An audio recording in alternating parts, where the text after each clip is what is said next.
What's up, Thrashers, and welcome back once again to the Thrash Maniac 99 YouTube channel. And yes, I'm finally back to 100% after being sick for a week. And also the first album review I've done in about 2 weeks, and that was because last week there really wasn't anything that really kind of caught my eye, whereas this week there's going to be a lot to talk about. In fact, during this upcoming week of videos, we're going to have 2 different episodes of Under the Radar because there's so much that came out the weekend of June 24th that I'm not going to be able to cover in individual reviews. 2 are for sure. One of them you're watching right now as we are talking about the latest offering and the return of one of modern prog's greats, Porcupine Tree, with their album Closure/Continuation. So yeah, Porcupine Tree, classic progressive rock band that formed back in the late 80s by the one and only, the legend himself, Steven Wilson.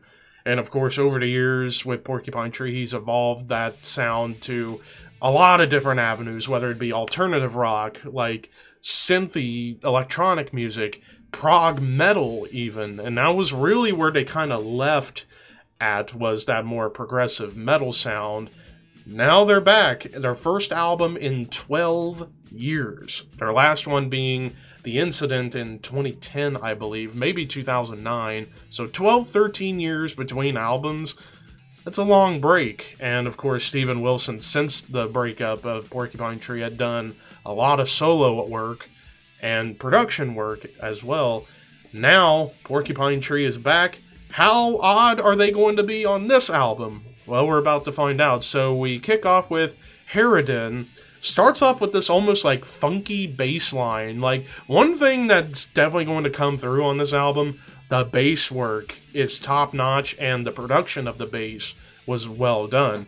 Here with Harridan, starts off with this like funky bass line while the drums and keyboards are building atmosphere.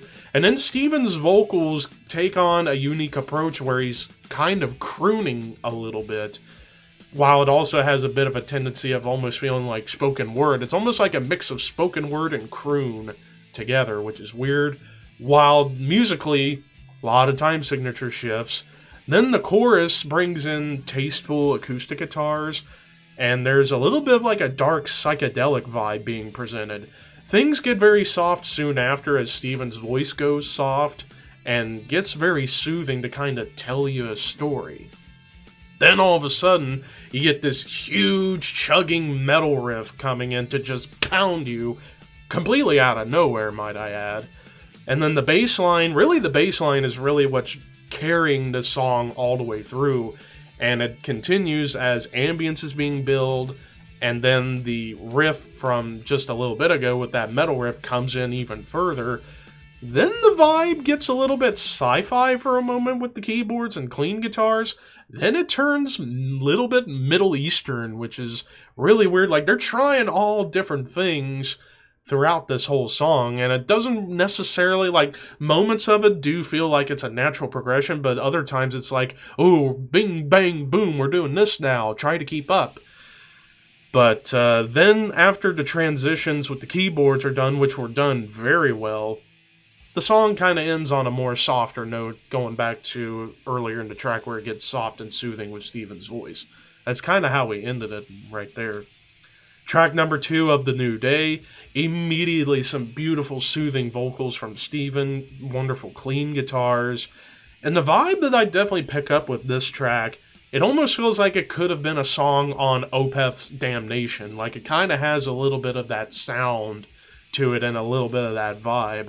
Of course, Steven Wilson being great friends with Michael Ockerfeld from Opeth, it would make sense that it would kind of feel in line with that album. I also love the dueling vocal layering that Steven does, where you get like 2 different sides of his voice to add on to this beautiful atmosphere. Towards the middle, the guitars get a little bit thicker, but it's like more almost like in a hard rock sense, not really so much metal, but it brings in tension for a brief moment, and even the track itself is a very storytelling track, as it's basically telling a story of like, no matter what, you look forward to a new day for joy and purpose, kind of like a more uplifting song, and it was beautiful to hear. Then we get to Rat's Return after some applause. we get probably the heaviest riff, or one of the heaviest riffs on the album, and it's this heavy odd time riff that once again brings back that Opeth vibe. The first verse turns rather suspenseful to build tension as eventually some acoustic strums and keyboard moments come in to add on to that tension. Then that opening riff comes back to further emphasize that tension. Second verse maintains that suspense, but the drums kind of come in a little bit more.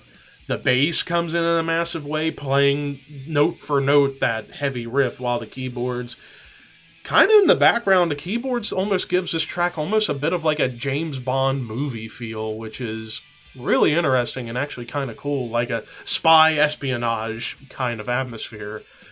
And that all happens before the guitars come back on a heavy note to bring the song to a close. So yeah, definitely the song is arguably more of a prog metal tune, even though Steven Wilson said in the press and interviews and such that the metal influence was much less on this album compared to the previous 4 Porcupine Tree albums. But now we're into the middle track, Dignity, which starts off with like some like schoolyard ambience to give you an idea for how this song is going to tell a story about kids in school and such. Wonderful clean riff before the first verse comes in with beautiful acoustic guitars and Steven's voice showcasing more of that storytelling side to him. More of those dueling vocal layers to really showcase his range. The chorus is, while lyrically it's like telling you to maintain your pride, stand your ground, and maintain dignity, as the song title gives, while in the background you get like keyboards and mellotrons to provide a sense of darkness. The bridge brings in some brief moments of hope within the atmosphere. While the bass line comes in, it brings back that tension, which was a highlight for me of the track itself. Eerie ambience pops in while there's a beautiful melodic guitar lead coming through. Like the first like true blue lead of the album comes in right here. And then the final verse has this beautiful moment where the acoustic guitars, the mellotron, and the piano work so well together. And then the ending brings in that more hard rock tone to the guitars with the final riff and the lead to bring it to a close. Herd Culling, which might be one of my favorite songs of the album. Dark, odd time, clean riffs, once again brings back that Opeth vibe.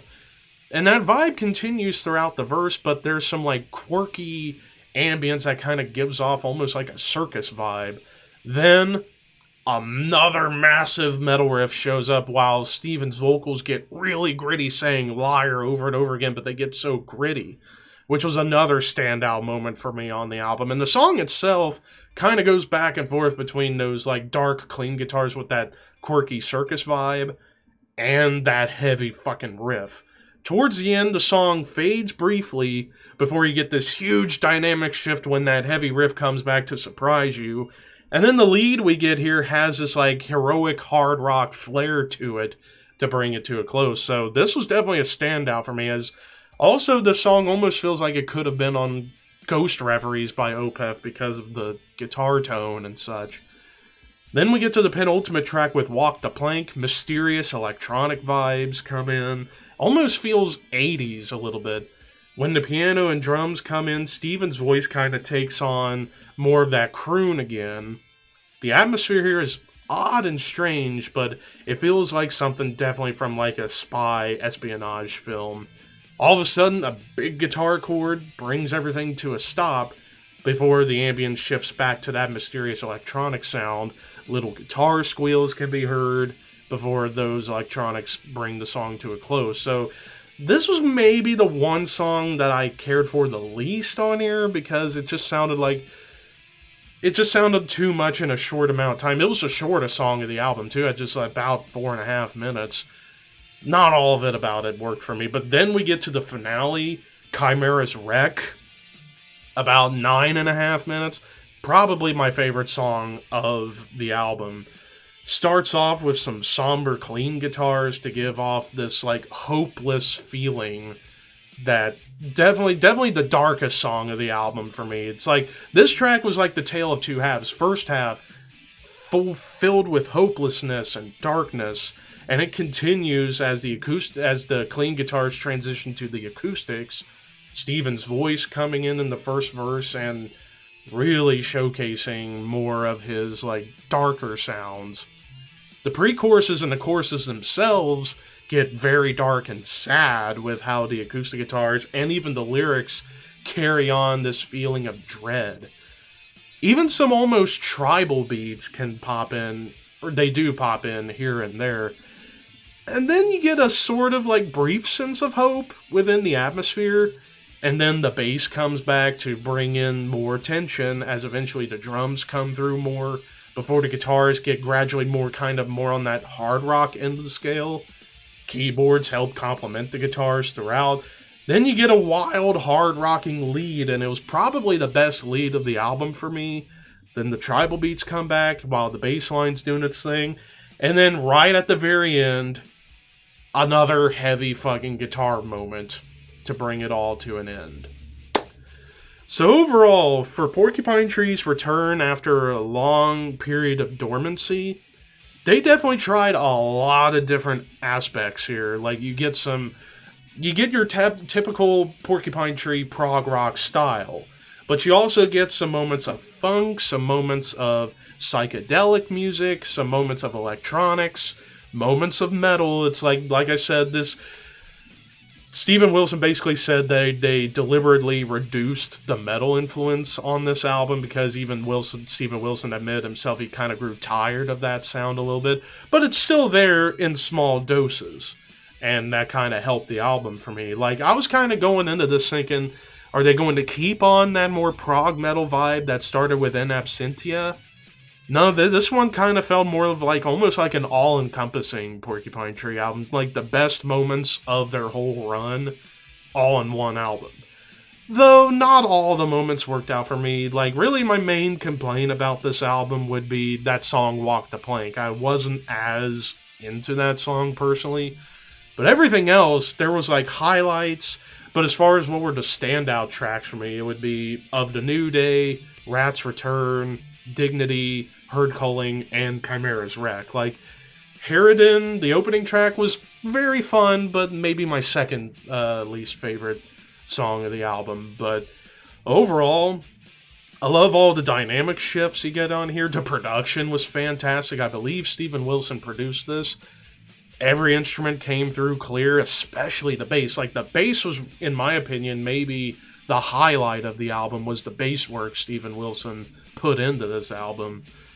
So while it's not a perfect return for Porcupine Tree, I will definitely give it credit where credit's due. Like, for them coming back after a long period of dormancy, they were able to show that they still have a lot left in them. I'm going to give this one an 8.5 out of 10. This is a really good album. Like, most of this album I really, really enjoyed.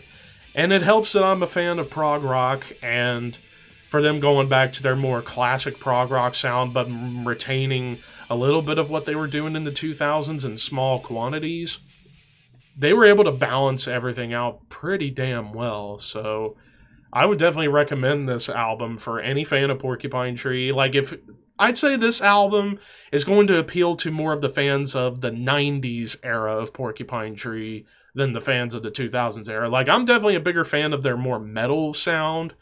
Like I said, there are moments of metal on here, but in small quantities.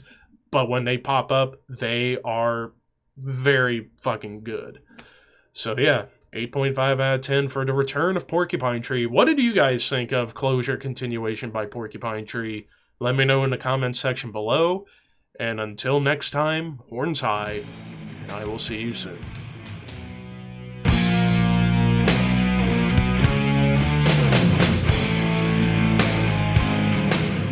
Alright, well, I'm on a secluded island right now. So I have no idea where y'all are. You're just on an island paradise while we're over here fighting for our lives. We're at the same coordinates I was at so many before. sounds out Just there. killed a zombie by Okay, myself. I'm here. Oh my god! They were multiplying! There's so many! What the fuck? There are so many zombies! What is this? I don't think I've ever never seen that many zombies in a I don't want to be out here ever in my anymore. I've life. decided. Must be I've decided I don't want to be here. Okay, never mind. I'm not heroic, as it turns out. Uh-oh, we got a badass. Okay, well, you know what? It was fun while it lasted. Oh God, don't give up